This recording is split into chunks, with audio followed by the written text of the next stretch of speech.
Anytime I hear people start a sentence with what they don't want to do, I immediately cringe because I'm aware of their inability to articulate what they do want.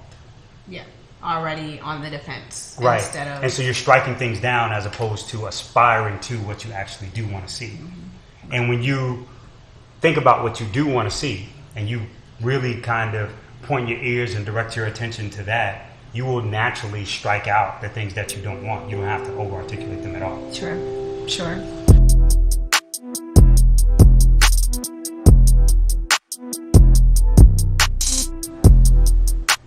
Hey everyone, this is Stay Sharp. I'm Jordan Ray and this is Rashad Tyler. What up? You already know what it is. We're talking about some interesting topics. Some of that. Some of this, some of that. I think that with the end of the year kind of coming up and the beginning of a new year coming up, there's a lot of different ways we could take this conversation that we're about to have. Right. But let's just get right into it. New Year's resolutions. I know some of us are super into that. Some of us may not be super into that. There's a lot of different ways to look at it. How do you feel about New Year's resolutions and starting something like on January 1? Well, I think you gotta have some sort of plan going into a new year for sure. I think the most important thing to do before setting the tone for what you're gonna do in the new year is do a proper year recap. Mm-hmm. For me, like personally, we talked about this at the time. I'm doing my year recap over the Thanksgiving break. Mm-hmm. So I'm not waiting until the turn of the year or the wind down in December in order for me to figure out what I'm going to do. I'm taking all of December and taking inventory over the ideas that I've come up over the top of the year, so that I'm putting them into place and I'm executing come January 1. Yeah. As opposed to starting a new idea on January 1. Right. And typically in Q1, we are investing in and kind of vetting for new opportunities anyway. So we take the first quarter for basically all of our new endeavors and our more ambitious things. Right. Started at the top of the year, typically. It's a little bit more of a slow time. How long have you had that, philosophy or whatever that, okay, I'm going to take, December or, starting around Thanksgiving, I'm going to start taking this time before the end of the year to really get ready to implement whatever I want. And not that I'm good at it, but I think, you should take a cue from the taxes. Like taxes round up in October. Mm-hmm. If you're running a business that's operating properly, you know what I mean? Not to say that, listen, I'm not saying that all of our businesses are on track in that way, but it's to say you already know what the fourth quarter is based on the prior year. Right. If you are catching up in the fourth quarter, then that was a result of poor planning prior to that. So you should have all of the room, even though you're in the spirit of and the hustle part of the year, mm-hmm. In terms of like closing it out, you shouldn't have already anticipated that. So there should be break points or at least a vantage point that's available for you to see into your own next quarter future. Yeah. That again was tipped to you by the way that the fiscal quarters, or at least the tax fiscal year, is already set up. Sure. Yeah, I'm going to add my 2 cents. I think I've always been a little bit of a rebel on a lot of different things, but with this in particular, like New Year's resolutions, mm-hmm. I've kind of been like, I think that's whack. Because I believe that you can, start something at any time. It doesn't matter if it's a Monday or if it's a Thursday, if it's January 1, mm-hmm. if it's February 1, if it's on your birthday, if it's a holiday, if it's, just another date at any moment, throughout your year that makes sense to you. Mm-hmm. And just as you commented that you have a way of, at the end of the year, the last quarter, or really around, the Thanksgiving holiday through the end of the year, you're doing your recap so you can refocus or revamp or whatever it is you're going to do at the turn of the year. Yeah. I have a thing where I do kind of like a 90-day thing. So it is quarterly or, to that, something to that effect where, like every 3 months, I'm heavily analyzing the previous 3 months and looking back, okay, what can I reset? Where can I reset? How can I, get better? What do I need to continue to do or do more of? Right. What are some of the things that I'm like, that's gotta stop. So that's kind of my pattern with like resolutions. It's kind of like every, 3 months or so, like really digging in. But I am kind of not against New Year's resolutions, but I'm just kind of like, it's just a lot of hype to me. the cliche part of it, right? The new year, new me. Yeah. If we were talking about it through that lens, I that's agree the way with I was you. talking about it, or just and that's what I was saying at the beginning of of all of this was that this conversation can go a lot of different ways. Right. Now, the way I think about New Year's resolutions when I hear that term, and then how you're it's different but the same nonetheless. Right. Well, look, we can be messy for 2 seconds and talk about it through that. I think we should be messy. And I don't even know if that's messy, right? It's just it's more like picking on the people who have a difference of strategy that doesn't quite align with the way that I guess you and I, or maybe other people watching, might see the world. Because the friends that are the butt of the meme joke. The butt of the like, you go. I better not start seeing them new year, new me, joints. Right. And then there are people that actually post them, right? So, I guess what I'm ultimately saying is, those people ain't gonna bust a grape anyway. I don't know that it would be important or useful to talk about that angle. I will say for those that do intend on making a shift in the new year. Your window has to start before the new year. I think at least for anything that you want to do, you should have a 45-day buffer period at anything you want to do. Sure. And I think that's still short. Yeah, I think that's a reason why there is kind of this like 90-day thing for me. Correct. Because I know that every 90 days, I'm preparing for the next 90 days. So I'm reflecting, but I'm also preparing for what's to come. And we know that it takes a long time to, create a new habit. It takes a while to start a new project or to get something off of the ground or to make, a decision. Maybe you're making a really big decision, in your life about something. It takes time to kind of, make sure that that's solid. Things don't, as bad as we want to make a decision one day and then wake up and then tomorrow, like, it comes to fruition. Let me just know that that's not happening. Right. It's interesting overall to know that we have a choice in the matter, and the more we embrace that idea, then the less likely it is for us to wait on opportunities. We can force and create the opportunities we want, especially by becoming the people that we need to become in order to create the opportunities. Right. So if you have things that you're dreaming about, that's why at least a 45-day buffer or a 90-day buffer is important. So you can skill up, right? Figure out the relationships that you need. Figure out what finances may complement the mission if necessary. Right. What stakeholders you need to kind of involve with something, and then you can kind of get it going. Right. The music project that we released, in October, the first meeting was last year in December. Mm-hmm. You got a hoodie on. Yeah, you see? Yeah. Money Long's Black Like This EP, the first EP, this is some of the gear from it. But the point is, that was that period. I'm looking for new things to go into the new year with that are going to expand our business offerings and that are going to force me to become a better business person and oftentimes just a better, more thoughtful human. Right. Yeah, absolutely. I think even with this very video that we're on, like with Stay Sharp and that concept, that evolved over probably definitely about the last year, maybe year and a half or so. But to everyone who is tuned in, this is not a project that we started to work on because we were in the times that we are in now.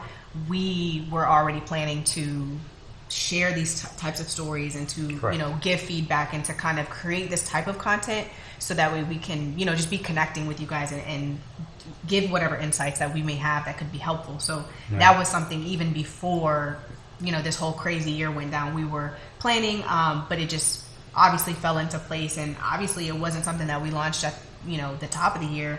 It still took just some months of refining and kind of thinking through to get it to where we wanted to be before we showed it. Right. Because I think I was having this conversation with someone the other day. It was actually Jameer. And I was sharing with him how important it is, or at least my thinking about what places you use as your test grounds. And I think sometimes people feel like they need to put it out in the world in order to get feedback. Mm-hmm. And actually, you can develop smaller audiences as a way of working out your material, working out your ideas, so that you don't waste time getting feedback that is either A, not useful, B, too slow, or C, has a penalty against you in the marketplace. So when you put out bad things over in the marketplace, sometimes you can diminish or kind of slow or disrupt the reputation you could otherwise be building. Right. When a comedian is working on a new hour, you don't see the months of bombing that it takes in order to get that hour refined. And if that analogy makes sense to you as a creative person, you should know that's how you should make things. We spend hours on things that will never see the light of day. We worked on a project yesterday where the client won't see the four items that bombed. Right. Because we develop an internal feedback so we can see, what our internal team thinks about things, and then we kind of go from there. Yeah.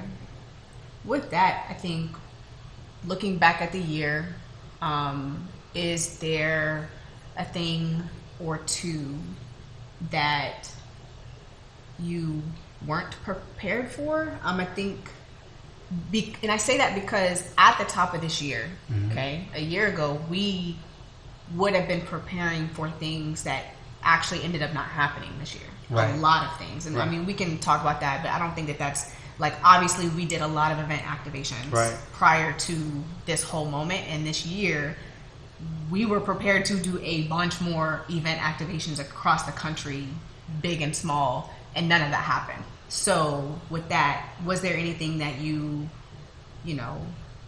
weren't prepared for because you were preparing for something else? This is a real important conversation, I think, because number one, and let me just give you my experience of this. Sure. So in my self-education, I found a lot of use for biographies and background stories and thought processes of really, really successful entrepreneurs and business makers, right? And so one of the things that I kind of have leaned on in terms of planning has been the story of Steve Jobs. But not in the, way that he behaves, but in the way that they kind of have ideas and upon ideas upon ideas upon ideas, right? They're always working on something, and they always have something that they can work on. The trick is not having an idea, and I think that's what a lot of people get hung up on. They think that what makes them special is having an idea. And because we're idea people, we know that the idea matters very little. Yeah. It is picking the right idea and choosing the right idea for our particular skill set that we can actually execute. But also having an up next. This is next. This is next. If this, then that. If this, right? So you are kind of alluding to the idea that you already had a lot of things in the bag. Correct. So either way, if something fails, I got 7 or 8 other things that I'm ready, that are right there, that I'm going to, all right, this is not available, or the timing is not right, or this can't happen. All right, boom, let's put this back on the shelf, pull this other thing down, and we'll work on that. Right. So it's to say iPhone, Apple TV, and all of those things were there. They had to figure out what was first, which was iMac. Yes. Right. And it's okay, well, we get iMac down, then we'll do the iPod, and then the iPod thing led to, okay, well, we developed the store. All right, how does that handshake this? Let's work on the store and work on these two things. And then like, oh yeah, we should do TV. Yeah, maybe we should do TV. Right. But right now, it'd be smarter to get this phone thing in here. Well, another really good example with Apple is that they just released their wireless Bluetooth headphones or whatever, like their over-the-ear Right. headphones. And it's funny because you see a lot of people that are really excited, like, oh, they have like, the big over-the-ear headphones. And knowing the little bit that I know about, just the creative process and how these, just multi-billion-dollar companies must be running, it's like they've had this in the bag for a long time, probably for years. Mm-hmm. And you got Beats and Bose and all these other, Sony and all these other brands that are making the over-the-ear headphones and dominating the market, which is great. But Apple has had that in the bag for a long time, and for whatever reason, now obviously this is the year they're launching it. But that was just an example of like, there's a process to things, and things are going to take, an extended amount of time, and you got to make the decision that's best, not only for you, but your brand, your company, or the people around you, like whoever you're working with. Now watch this, without reading a dime about that, I know nothing about even the product that you're mentioning, but I'm aware of like how often it is that you have one technological breakthrough that makes it now the time for that particular product. Mm-hmm. Right. So for us getting back into music, that was not something that we planned on. It was the right call from the right person at the right time. Sure. That made it something that we should play. Right. And also with other things that we might have gotten involved in. I think in particular, people who have watched us over the last year and a half, we were always a creative agency that was doing B2B business. Mm-hmm. But in the absence of the event activations, that becomes more loud because of the absence of something else, not that we really turned it up. Although we did turn that part up. Sure. It's more the absence of something else that allows it to have more space to be seen and appreciated for what it is. You mean the B2C? Correct, I'm sorry. Okay, no, that's fine. Well, the B2C business is, at least our internal language is, the B2C business is going to be our events, right? That's the event activation side. So it's just straight our business making something and selling it directly to a customer. Right. Our B2B business is like us selling our services to another business. Mm-hmm. For anybody watching. So obviously you're not knowing. But the point I'm making is we already were doing that. Right. We didn't necessarily pivot when the pandemic hit. Right. It's just more pronounced because push this thing to the forefront. Correct. Yes. As opposed to like having changes or going into a scramble. Now, the thing that did happen that was a big change was dealing with the financial implication, which was not hard. Which was not easy at all. Mm-hmm. And it's something that we're all kind of dealing with. Like, okay, what is the financial implication of losing something that works out to be a large share, if not the largest share of your business income? Right. And that happened for us, right? So we had to think about that as a way.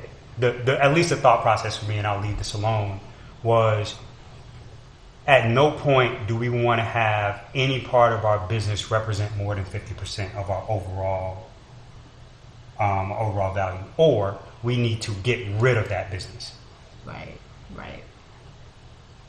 So it helps you go, okay, we are only focusing on the things that are big dog inputs in our business. Yeah.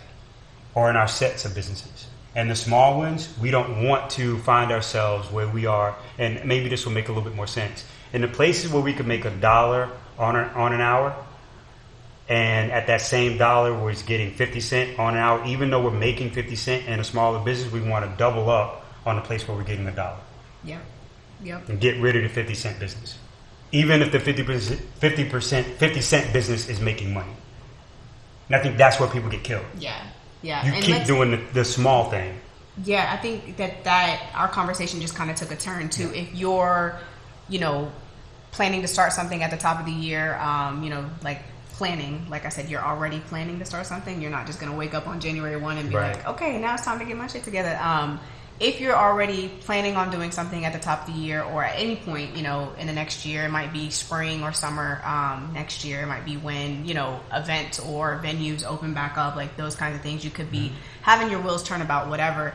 I think that's really good input to really settle yourself. And you might already be doing, a lot of B2B business right now or B2C business.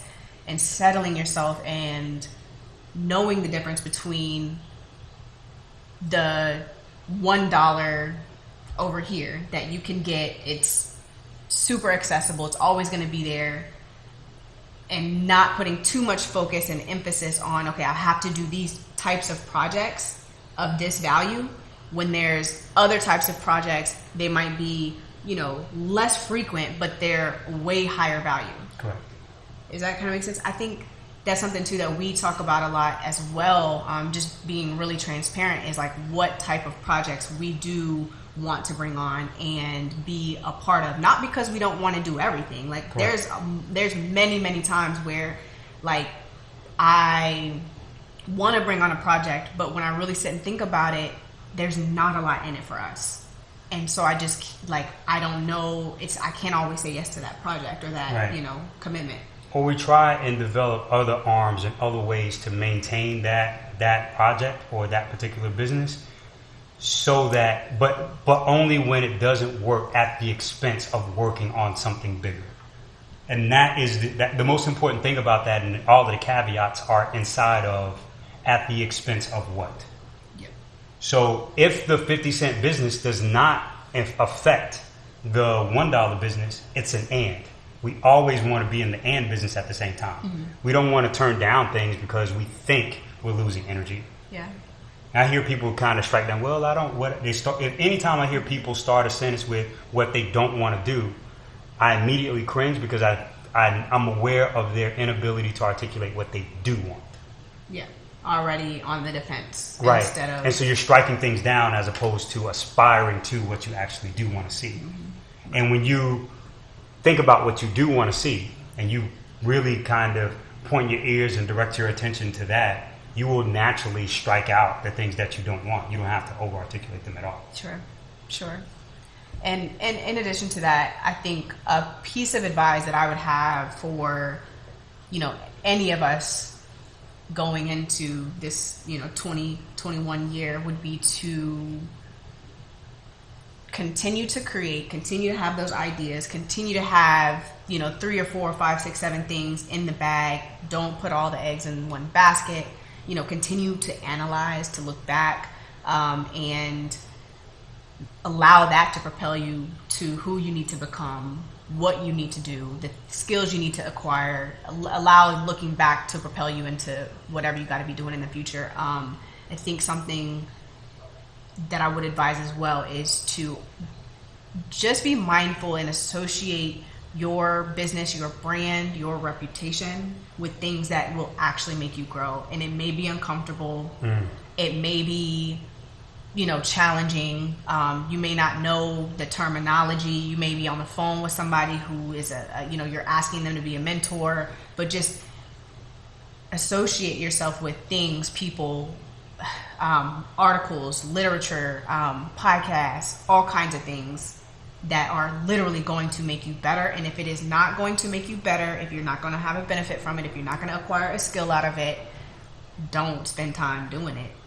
Especially when you're trying to get to, whatever level that is, because you might end up diving into a book thinking that you're reading something because I'm going to read this book because so-and-so wrote it and I'm going to get something out of it.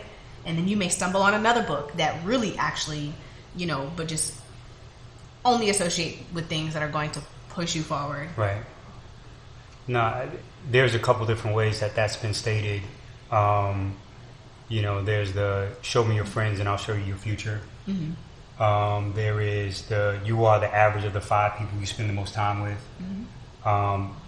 All of those things I think are really, really useful notes that help you kind of decide what atmospheres, what rooms you either want to be in or need to get out of. Mm-hmm. And I could not agree with those ideas, the big, broad implication of those 2 quotes more. I'm not sure where they come from, but they're so popular that I don't think anybody cares anymore. Yeah, and we all have, About I'm the sure attribution. we've heard that before. But Yeah. that would be kind of a big advice for me, and something that I also take to heart that I'm focused on, doing. Is there any advice that you would have, just kind of like So as we go into the new year, I think that the big thing to do would be to really figure out over the next 30 or 40 years, if you don't have a compass for where you want your life to go, to spend some time thinking about that. Because I think sometimes we over-index for having the house, having the car, having all of these things in place, and we haven't figured out who we want to become when it's all said and done. Mm-hmm. Because what I think anyone who has accomplished or got the house and the car and all the rest of that, they'll tell you that it doesn't really mean a whole hell of a lot once you get to it. Sure. Because you try to figure out then what else am I after. You have to reset the goal, right? So if your goal is something material, then you're going to eventually hit that mark. Right. When you acquire it, then what? Then what? So you have to figure out, or I think it's in your best interest to know where you want to see yourself in the next 30, 40 years, and try and figure out what you would regret if you were looking back at yourself at 70 years old and you look back over and say, okay, I'm looking at my 20s, I'm looking at my 30s, I'm looking at my 40s, how I play those things. Would I be proud of the decisions I made, or would I look at myself as having wasted time doing something that I could have ultimately done? Yeah. Okay. So that would be, in my mind, a more useful way to leverage the idea of a New Year's resolution, just to kind of spend some time thinking about your life from your older self's perspective. And that time is going to probably, in my opinion, be spent alone. I was reading an article just last night that this woman was kind of, on the fence between like literally leaving a very comfy job and starting her own business or whatever. I mean, she now has this, very successful business. Probably, I think she's maybe 3 or 4 years in, but she said she was like, the only way I could come to that decision was literally spending time by myself. Like, correct. By myself. Yeah. It's not something you can be around a lot of people and cipher through. Like, you have to be alone. You have to turn inward, and it takes time. It's going to take probably weeks, if not, some months to kind of really be focused on that one thing so you can be clear about, the path and the direction you want to go. Right. Well put. I think that's all we got for today. So if you liked anything, if you have any comments, please hit us up. Obviously, you can comment under the video. You can send us a note. I am Jordan Ray on Instagram. My Instagram title or name is Rashad Tyler, and I'm that same thing pretty much everywhere. Yeah, and you can also hit us up at RAIRE LABEL, RAIRELABEL, info@rairelabel.com. And subscribe or follow whatever channel you may come into this content at. We appreciate it. And of course, to Jordan's point, please share with all your friends and family. For sure. Peace, y'all. I'll let you.